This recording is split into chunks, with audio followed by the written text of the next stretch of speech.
Bismillahirrahmanirrahim. Assalamualaikum warahmatullahi wabarakatuh. Alhamdulillahirabbil alamin, kita bisa bertemu kembali dalam mata kuliah pengolahan sampah berbasis masyarakat PSBM pada program studi Teknik Lingkungan, Fakultas Teknik Sipil dan Perencanaan Universitas Islam Indonesia. Alhamdulillah, kita masih diberikan kesehatan oleh Allah dan kita masih diberikan kesempatan untuk bertemu dalam mata kuliah ini. Tidak terasa ini adalah pertemuan terakhir dalam semester ini. Ini adalah video yang ke-15. Materi pada kesempatan hari ini kita akan membahas lebih lanjut terkait dengan dukungan kelompok masyarakat. Setelah materi-materi sebelumnya, kita sudah membahas berbagai macam bentuk dari sistem pengolahan sampah berbasis masyarakat. Mudah-mudahan semuanya masih ingat. Kita membahas tentang bank sampah. Beberapa teman-teman sudah mengunjungi beberapa lokasi bank sampah yang tersebar di wilayah Kabupaten Sleman, Yogyakarta. Ada juga tentang TPS 3R. Dan ternyata beberapa juga sudah pernah berkunjung ke TPS 3R. Baik itu yang sudah mengambil pada mata kuliah sebelumnya, maupun dalam mata kuliah ini yang atas inisiatif pribadinya mengunjungi TPS 3R untuk melihat langsung perkembangan yang ada di sana. Kemudian ada program Adiwiyata, program lingkungan berbasis sekolah, yang dampaknya ternyata juga luar biasa.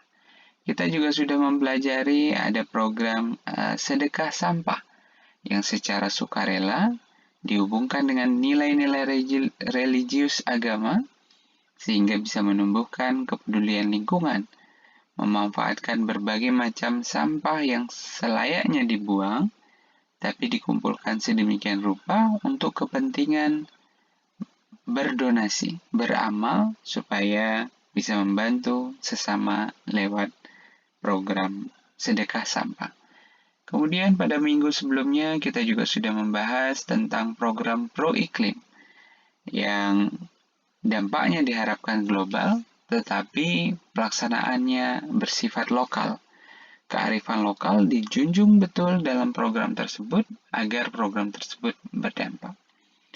Nah, harapannya teman-teman sudah membentuk suatu pola dalam pemahamannya terhadap pengolahan sistem berbasis masyarakat. Nah, pada kesempatan ini kita akan membahas bagaimana kepentingan dari berbagai macam kelompok masyarakat terkait dengan keberlanjutan berbagai macam program tersebut. Namun, sebelum kita mulai lebih lanjut terkait dengan materi kita, saya ingin menampilkan suatu hal yang sangat erat hubungannya dengan kita. Nah, saat kita mencetuskan pengolahan sampah berbasis masyarakat, harapannya terbentuk suatu pola pikir bagi kita semuanya bahwa sebaik-baiknya manusia adalah orang yang paling bermanfaat bagi manusia lainnya. Jadi harapannya ada konsep yang muncul dari kita bahwa sesuatu hal yang bermanfaat yang memang diidam-idamkan oleh banyak orang. Wa khairul linnas anfa'ahum linnas. Dan sebaik-baiknya manusia adalah orang yang paling bermanfaat bagi manusia lainnya. Jadi harapannya ada pertanyaan bagi kita bahwa sudahkah kita bermanfaat bagi orang lain? Sudahkah kita bermanfaat bagi lingkungan? Sudahkah kita bermanfaat untuk menularkan ilmu-ilmu yang kita sudah miliki? Tentunya menjadi pertanyaan, menjadi tantangan bagi kita semuanya, termasuk diri saya pribadi. Wa ma arsalnaka illa rahmatan lil alamin. Ini surat Al-Anbiya 107. Yang menjadi ruhnya WI untuk menjadi rahmat bagi semesta alam. Jadi rahmatan lil alamin. Jadi Allah mengutus kita semuanya tidak lain tidak bukan adalah untuk menjadi rahmat bagi semesta alam. Artinya tidak hanya bagi manusia seperti yang disampaikan hadis yang slide yang sebelumnya tadi ya, tapi bagi seluruh alam, bagi manusia, bagi hewan, bagi tanaman, bagi lingkungan, bagi seluruhnya. Nah, pengelolaan sampah berbasis masyarakat juga punya konsep yang seperti ini. Ya, kita ingin menjadi rahmat bagi semesta alam. Karena apapun itu, kalau kita tidak bermanfaat, pasti tidak akan ada manfaatnya pula. Nah, yakinlah teman-teman bahwa mengelola sampah, apalagi berbasis masyarakat, ini menjadi nilai ibadah yang luar biasa bagi kita. Menjadi khalifah, menjadi seseorang yang sangat bermanfaat, yang bisa mempengaruhi orang lain untuk menjadikan bumi sebagai sesuatu hal yang menjadi hal yang penting yang perlu kita jaga. Dan menjadi bekal kita untuk tiba saatnya nanti kita pulang ke tempat yang abadi. Kira-kira gambar ini kelihatannya simpel, ternyata cukup menohok. Berbagai macam kebutuhan yang kita harus penuhi sehingga kita merusak alam. Surah Ar-Rum ayat 41 yang kita sudah sering bahas bahwa telah nampak kerusakan di muka bumi, di darat, dan di laut yang disebabkan oleh kesalahan manusia. Mungkin 2035 artinya tidak lagi secara real di foto terlihat tanaman, terlihat tumbuhan, terlihat hewan, tapi semuanya adalah buatan karena kita sudah mengambil banyak hak bumi yang kita manfaatkan untuk kebutuhan kita bersama. Nah, menjadi pertanyaan bagi kita, bagaimana lingkungan di sekitar kita? Hubungannya dengan dampak dan manfaat yang kita bisa timbulkan. Nah, ini menjadi PR kita bersama.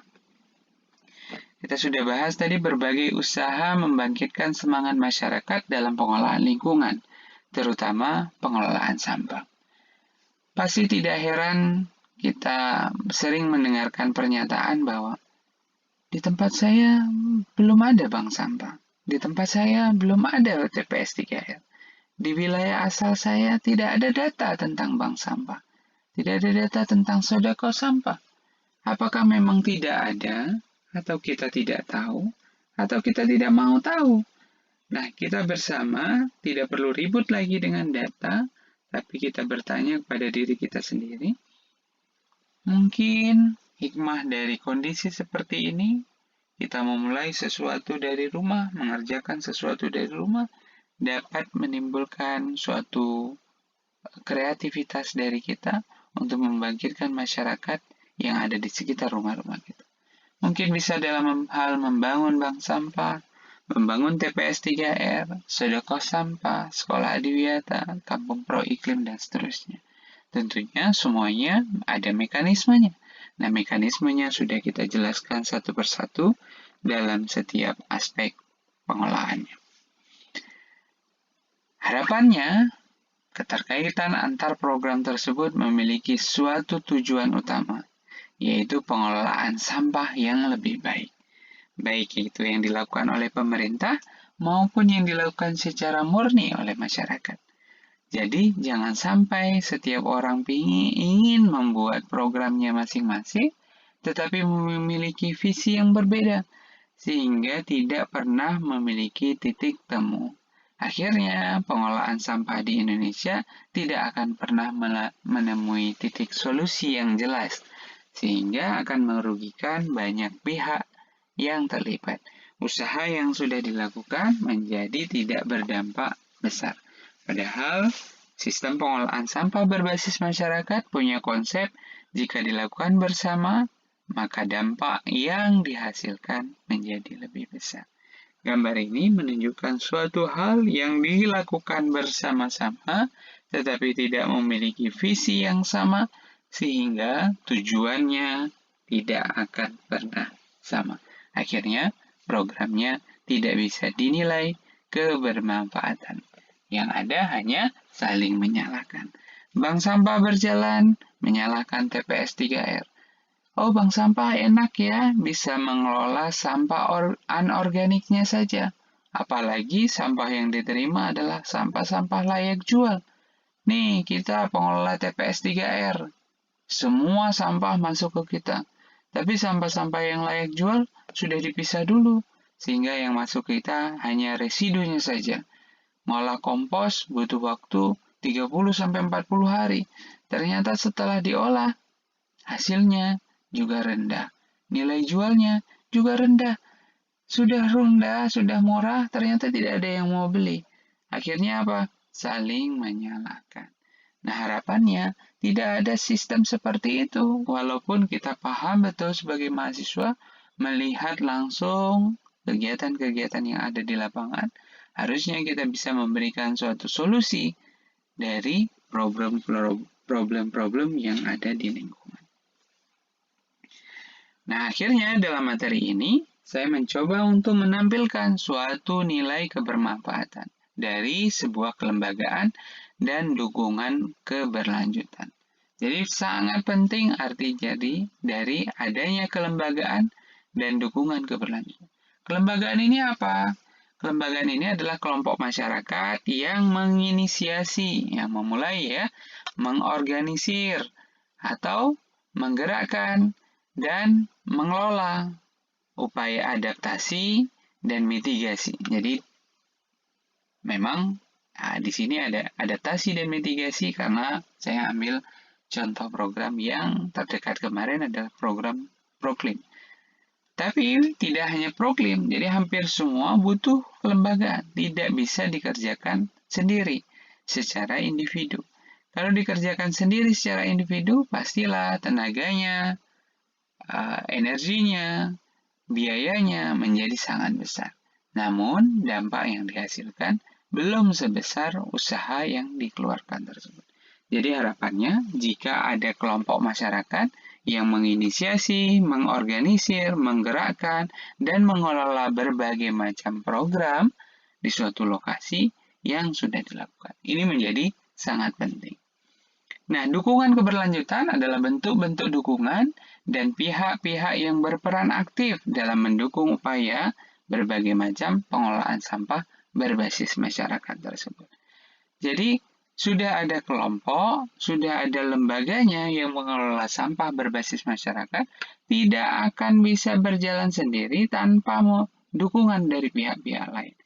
Pihak-pihak yang lain yang dimaksud adalah misal pemerintah, akademisi, media, pihak swasta, dan seterusnya harus punya kolaborasi karena saling membutuhkan.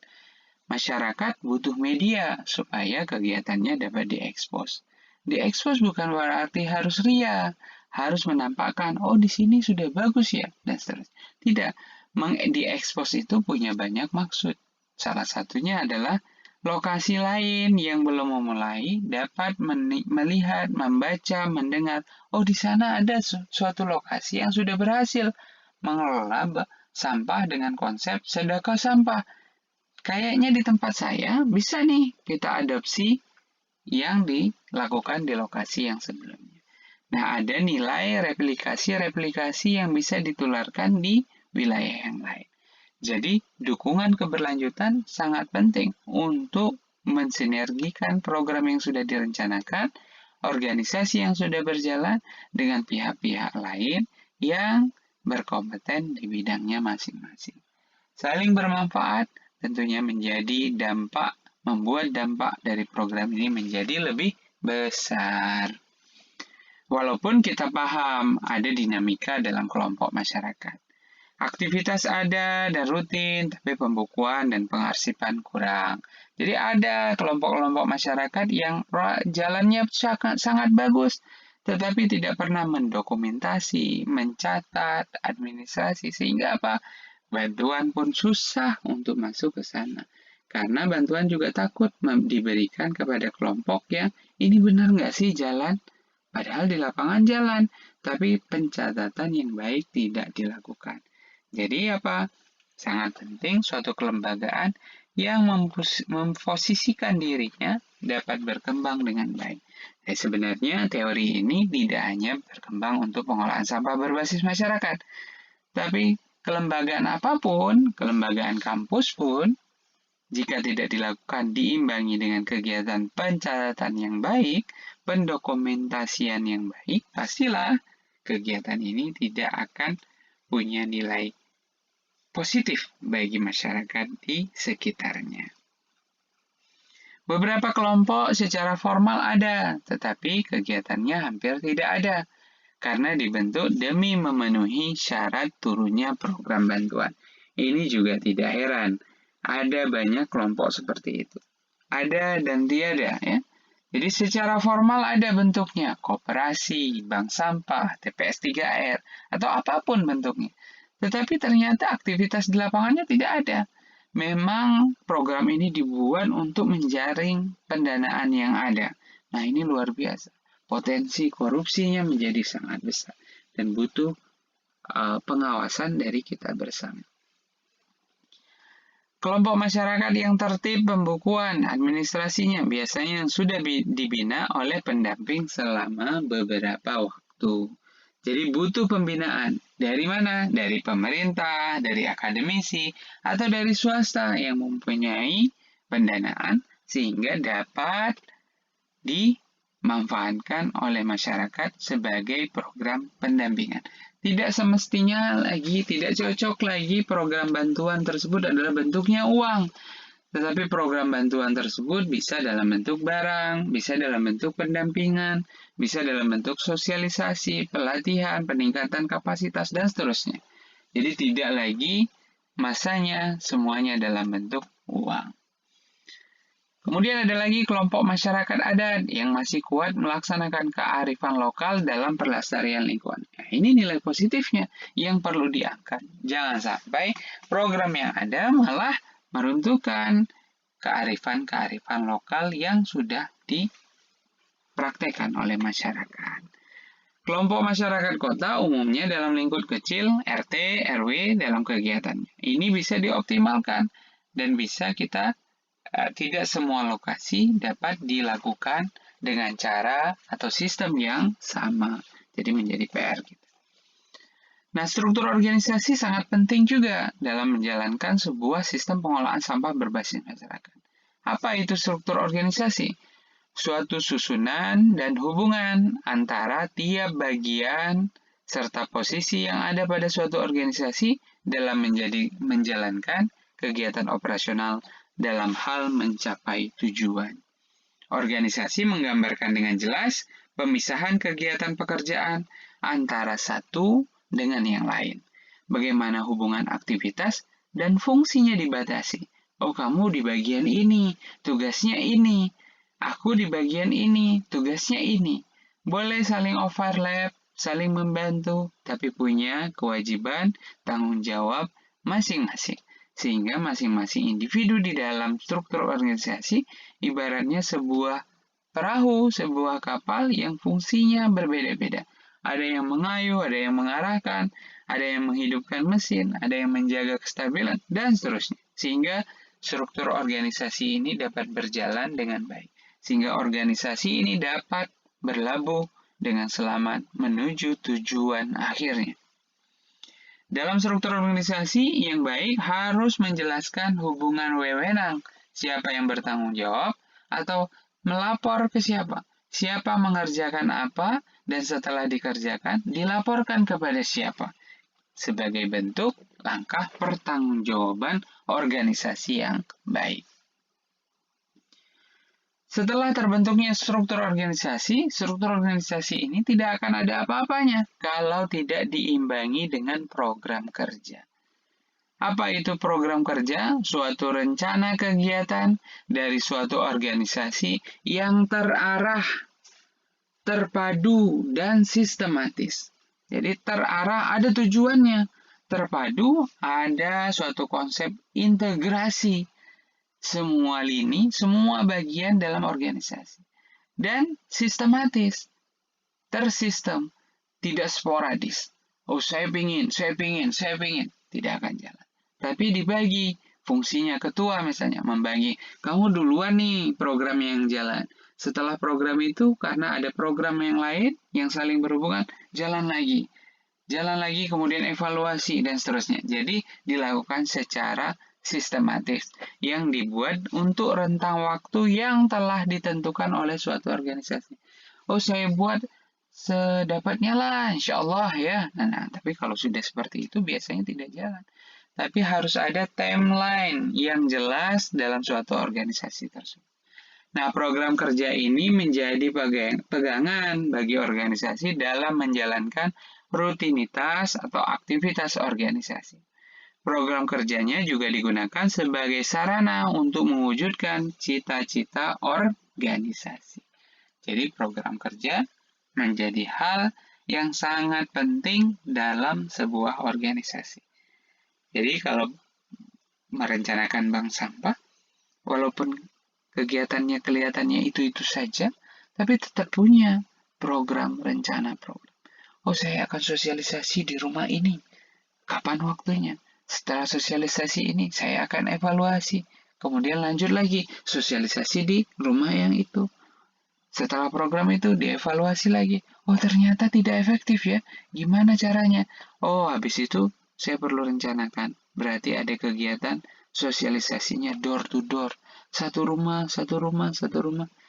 Untuk diajak menjadi nasabah bank sampah. Misalnya seperti itu ya. Baik. Setelah itu harus ada sebuah organisasi itu harus dilengkapi dengan aturan. Nah, biasanya lembaga organisasi ini punya AD/ART, anggaran dasar, anggaran rumah tangga.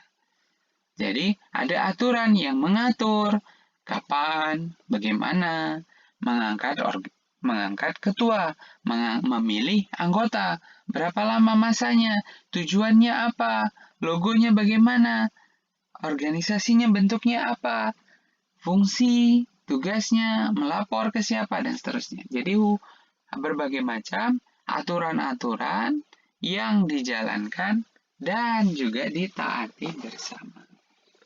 Nah, setelah strukturnya ada, rencananya ada, aturannya ada. Nah, berikutnya adalah pentingnya untuk membahas siapa yang menjalankan. Jadi ada apa? Ada kaderisasi. Setelah orang-orang terpilih, perlu disiapkan suatu proses untuk calon-calon pemimpin berikutnya. Sehingga apa? Program yang sudah dibuat dengan bagus, SDM yang saat ini sudah ada, perlu kita carikan. Karena apa? Organisasi ini tidak milik pribadi. Satu orang pensiun, stop dari kegiatan tersebut, kemudian kegiatannya sudah tidak bisa berjalan. Harapannya tidak seperti itu. Tujuan kaderisasi adalah untuk mempersiapkan calon-calon pemimpin demi kesinambungan organisasi, demi keberlanjutan organisasi. Sehingga jika terjadi penggantian pemimpin dapat berjalan mulus karena sudah dipersiapkan. Nah, bibit-bibit ini perlu didesain sedemikian rupa sehingga bisa dilakukan atau dicari nilai kebermanfaatan. Nah, jangan lupa ada kearifan lokal dan kebijakan kelompok. Kearifan lokal itu apa? Gagasan-gagasan atau nilai-nilai pandangan setempat, local wisdom, yang biasanya bersifat bijaksana, penuh kearifan, bernilai baik yang tertanam dan diikuti oleh anggota masyarakat. Ada kearifan lokal gotong royong misalnya, yang dilakukan bersama. Ada kegiatannya merti bumi, ada kegiatan merti kali. Sama-sama pada satu kondisi tertentu turun ke kali, turun ke sungai untuk membersihkan sungai, mengadakan berbagai macam perayaan yang ada di sungai, dan ritual-ritual yang lain yang sifatnya adalah kebijaksanaan lokal, kearifan lokal. Beberapa kearifan lokal juga dapat meningkatkan kapasitas adaptasi dan mengurangi gas emisi rumah kaca. Misalnya perlindungan sumber daya air, penerapan aturan lokal berupa penggantian pohon untuk setiap pohon yang ditebang, atau aturan hutan adat dan aturan hutan larangan. Ini terkait dengan program-program yang hubungannya dengan perubahan iklim. Tapi sangat bisa diterapkan untuk program-program lain yang berhubungan dengan pengelolaan sampah. Nah, selain kearifan lokal, juga sangat penting untuk menilai keberlanjutannya adalah kebijakan desa. Kebijakan desa dikembangkan dan dilaksanakan untuk mendukung upaya berbagai macam program pengelolaan sampah. Sangat penting. TPS 3R tidak akan bisa punya taring yang tajam jika tidak didukung oleh desa. Dukungannya lewat apa? Ada aturan desa, tidak boleh bakar sampah. Yang bakar sampah denda. Yang bakar sampah akan sulit proses administrasi kependudukannya di desa, misal. Sehingga semua masyarakat tidak ada pilihannya selain menyetorkan ke TPS 3R. Atau TPS 3R-nya bisa didaftarkan sebagai salah satu badan usaha milik desa. Sehingga semua pendapatan yang didapatkan dari TPS 3R dapat disetorkan ke desa sebagai pemasukan desa. Konsekuensinya adalah semua pendanaan TPS 3R akan dibiayai oleh desa. Jadi ada kelebihan dan ada kekurangannya. Tapi yang paling penting adalah ada kebijakan pemerintah yang mendukung program pengelolaan sampah berbasis masyarakat.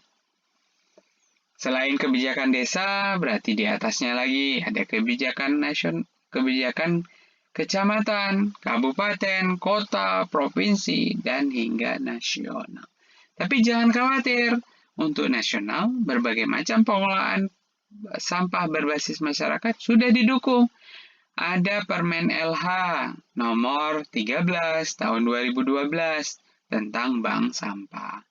Ada Permen PU nomor 3 tahun 2013 tentang berbagai macam sarana prasarana pengelolaan sampah. Salah satunya masuk namanya TPS 3R. Ada Permen LH tentang adiwiyata. Ada Permen LH tentang program pro iklim. Tetapi memang belum ada kebijakan nasional yang berbicara tentang sedekah sampah. Tetapi pijakannya tetap ada, yaitu Undang-Undang 18 tahun 2008 tentang kewajiban setiap orang untuk mengelola sampah. Ingat kan? Pasal berapa ya? Nah, nanti dilihat lagi. Undang-Undang 18 tahun 2008. Siapa tahu keluar di ujian. Baik, yang berikutnya adalah tingkat keswadayaan masyarakat. Kegiatan pengelolaan sampah berbasis masyarakat dilaksanakan dengan dukungan sumber daya dan sumber dana dari masyarakat itu sendiri. Tingkat keswadayaan masyarakat dapat dilihat antara lain dari besaran sumber pendanaan masyarakat dibandingkan dengan dukungan dari pihak luar atau eksternal. Boleh nyari dana dari luar, tetapi kita tidak boleh bergantung semuanya programnya berbasis pendanaan dari luar. Program Zero Waste FTSP tidak selalu bergantung kepada pendanaan fakultas, apalagi program studi, apalagi jurusan. Sudah selayaknya mampu berkembang, walaupun selalu dipanas-panasi. Ini kan manfaatnya untuk kita bersama. Jangan jadikan manfaat-manfaat yang kita buat sebagai alasan untuk menghambat kreativitas kita.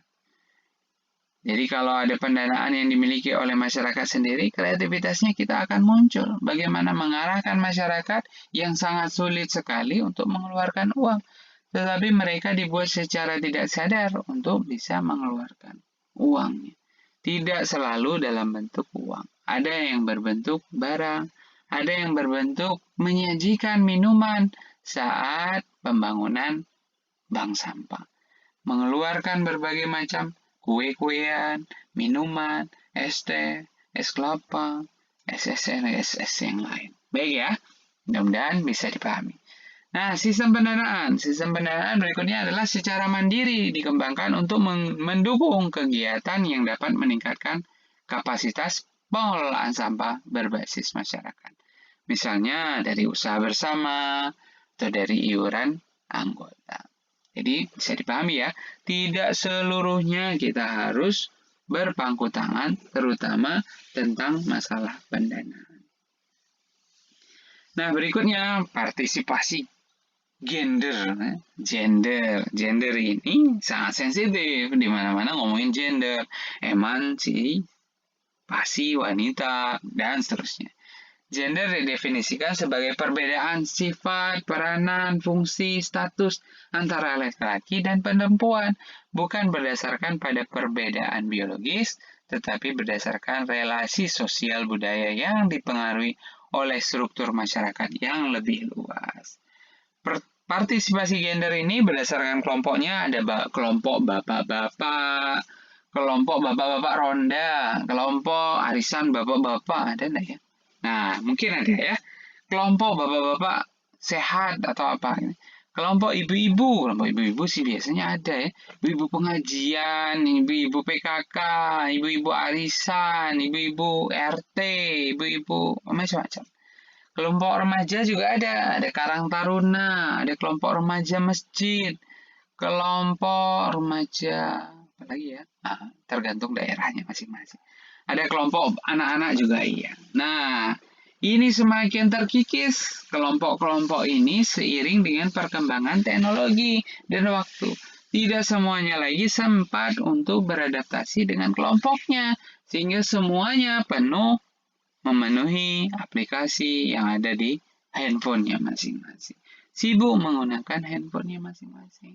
Semua kelompok ini sudah diganti dengan grup-grup WA, sehingga komunikasinya hanya by hand. Jadi akhirnya apa? Mulutnya, kontak fisiknya tidak dapat lagi dilakukan. Jadi rasanya sudah kurang dibandingkan dengan pertemuan langsung seperti pada umumnya. Baik, selanjutnya adalah penyebar luasan kegiatan-kegiatan yang hubungannya dengan pengolahan sampah. Ini menjadikan contoh pengembangan program yang sama di lokasi yang lain. Nah, tadi ya, upaya penyebaran ini bisa dilakukan melalui berbagai macam bentuk kegiatan. Misalnya, kunjungan dari satu kelompok ke kelompok yang lain, atau wakil masyarakatnya yang diundang menjadi narasumber dalam kegiatan sosialisasi yang diselenggarakan oleh pemerintah, organisasi tertentu. Upaya yang telah dilakukan perlu didokumentasikan dengan baik. Jadi sangat penting kita geraknya, jangan hanya baik di tempat kita, tapi kita perlu bergerak supaya semua lokasi baik. Semua tempat baik, jadi jangan ragu berbagi informasi. Insya Allah bagian rezekinya sudah diatur oleh Allah Subhanahu wa Ta'ala. Nah, kemudian berikutnya adalah tokoh dan pemimpin lokal. Keberadaan tokoh dan pemimpin di wilayah setempat menjadi panutan dan dipercaya masyarakat yang dapat mendorong pengembangan dan pelaksanaan program. Jadi tokoh dan pemimpin lokal itu dapat diperankan misalnya oleh ketua, perangkat desa, pemuka agama, dan seterusnya. Ini di beberapa lokasi sangat menentukan. Kalau tokoh masyarakatnya sudah mendukung, ada kemungkinan program tersebut akan berjalan dengan baik. Jadi, tokoh masyarakat ini menjadi sebuah indikator bahwa program tersebut berjalan. Nah, selanjutnya adalah keragaman teknologi. Apa itu ya keragaman teknologi? Yang menunjang tentunya ya berbagai macam kegiatan yang dapat dilakukan berbasis masyarakat ini. Sangat menunjang. Sebagai contoh misalnya ya dalam program Proklim dapat menerapkan teknologi biogas, teknologi mikrohidro, teknologi tungku hemat energi, biopori, teknologi irigasi, atau penggunaan teknologi yang tergantung pada kondisi setempat dan kebutuhan masyarakat. Ya gimana mau buat teknologi irigasi? Kalau di masyarakat di situ ternyata tidak ada yang punya sawah. Ya perlu berarti pemetaan potensi masalah yang ada di sana. Walaupun setiap orang menghasilkan sampah, tetapi tidak mungkin tiap wilayah itu punya karakter yang sama. Karakter fisiknya, karakter psikologisnya. Nah, hubungannya dengan psikologisnya pasti ada hubungan dengan tenaga lokal.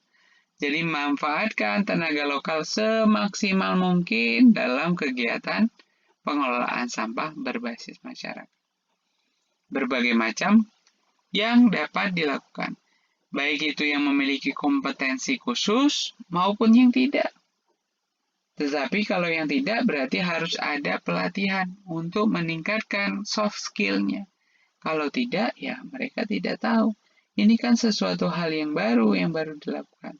Jadi perlulah terlebih dahulu pemahaman. Oh, pakai buku ini bagaimana ya? Catat sampah ini bagaimana ya? Dan seterusnya. Kira-kira begitu ya. Nah, kemampuan masyarakat untuk membangun jejaring juga penting. Jejaringnya sifatnya lokal, kabupaten, provinsi, nasional. Jadi ikut andil supaya dalam rangka untuk cas energi. Jadi baterai HP, baterai laptop itu saja perlu dicas. Berarti orang juga perlu dicas. Dengan bertemu dengan berbagai macam orang dari berbagai macam lokasi, akan membuat pemahamannya, wawasannya menjadi lebih terbuka. Sehingga apa? Pemahamannya akan jadi lebih baik, nilai manfaat yang akan diberikan menjadi lebih baik pula. Nah, konsep pemberdayaan kita ulang sedikit, mulai dari penggalian potensi, pemetaan potensi, kita sudah bahas kemarin. Kemudian kita bahas ada SDM dan kelembagaan. Kemudian orang-orangnya sudah ada, strukturnya sudah ada, tujuan sudah ada, dan seterusnya. Kemudian barulah membangun jejaring atau networking. Baru di sini cari dana, menularkan ilmu, dan seterusnya. Kemudian barulah peningkatan infrastruktur dan teknologi tepat guna, barulah hubungannya dengan pasar. Semuanya. Kelima hal tersebut pastinya tidak akan lepas dari satu, pemimpin lokal. Itu wajib harus ada. Kedua, kebijakan lokal, kebijakan nasional, kebijakan provinsi harus mendukung. Pendampingan sangat penting. Dan yang paling besar tulisannya adalah pendanaan. Jadi, dana ujung-ujungnya ya duit ya. Jadi tidak ada duit, ya programnya tidak bisa jalan. Kecuali pola strategi masyarakat secara swadaya dapat dilakukan. Berikutnya adalah apa yang akan kita lakukan. Melakukan identifikasi potensi SDM dan SDA, belajar dan meniru keberhasilan yang sudah ada di lokasi yang lain, karena sangat penting dengan konsep ATM. Apa itu ATM? Amati, tiru, dan modifikasi. Belum tentu program yang ada di suatu lokasi yang lain akan cocok dengan program kita. Karena apa? Sama-sama memang ngelola sampah, tapi karakter masyarakatnya yang berbeda. Sudah ada belum ya layanan pengangkutan sampah selama ini? Kalau sudah ada, ya kita mau diangkat pakai TPS 3R, ya mungkin tidak jalan ya. Nah, oke. Yang ketiga adalah bagaimana merencanakan kegiatan atau rencana kerja. Ingat, rencana kerja ini sangat penting. Jadi harapannya bisa dipahami bahwa rencana kerja ini harus didiskusikan bersama seluruh anggota organisasinya. Kemudian yang keempat adalah membangun kerjasama kemitraan. Organisasi tidak bisa berjalan sendiri, ya. Sangat penting untuk bisa bermitra, baik dengan pemerintah, dengan akademisi, dengan swasta, dan media. Jadi butuh mitra. Dan menentukan target tahunan. Misalnya ada RPJM 5 tahun, Atau organisasi 2 tahun, 3 tahun. Jadi ada target-target yang ditentukan bersama. Nah, selanjutnya ini yang terakhir ya. Nah, pemahaman kita terhadap sistem pengolahan sampah berbasis masyarakat sudah tuntas. Dari A sampai Z. Dari bagaimana memulai sampai bagaimana melanjutkan keberlanjutan. Jadi tidak hanya sekedar mulai, tapi melaksanakan dan berkelanjutan. Karena itu menjadi PR kita bersama. Tidak sedikit lokasi bank sampah yang sudah kita kunjungi tidak lagi berjalan, walaupun banyak juga yang sudah berjalan. Jadi sangat penting peran kita calon sarjana teknik lingkungan untuk melihat potensi pengelolaan sampah berbasis masyarakat. Mudah-mudahan materi kita selama 1 semester ini dapat dipahami bersama oleh kita bersama.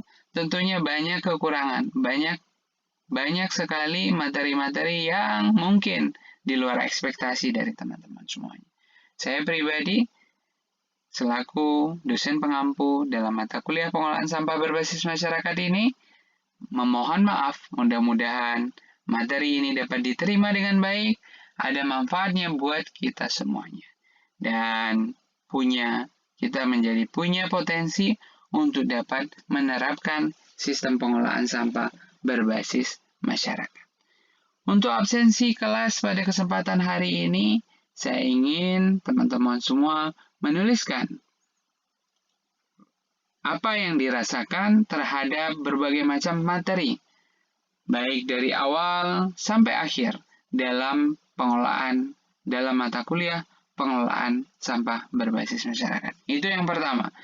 Ada apa ekspektasi dari teman-teman, apa gambaran yang dimiliki oleh teman-teman setelah mendengarkan berbagai macam materi yang ditampilkan dalam mata kuliah pengelolaan sampah berbasis masyarakat. Yang kedua, boleh silakan untuk bertanya. Tapi bertanya ini tidak wajib. Yang wajib adalah yang pertama. Jadi jangan keliru mengisi absen di jam kuliahnya masing-masing. Terima kasih dari saya. Kita tutup pertemuan kita dengan membaca hamdalah. Alhamdulillahirabbil alamin. Sampai bertemu kembali dalam mata kuliah selanjutnya, mata kuliah yang lain, dan harapannya dalam mata kuliah ini teman-teman semuanya memperoleh nilai dan manfaat yang paling baik. Amin amin ya rabbal alamin. Terima kasih semuanya. Wabillahi taufiq wal hidayah. Wassalamualaikum warahmatullahi wabarakatuh.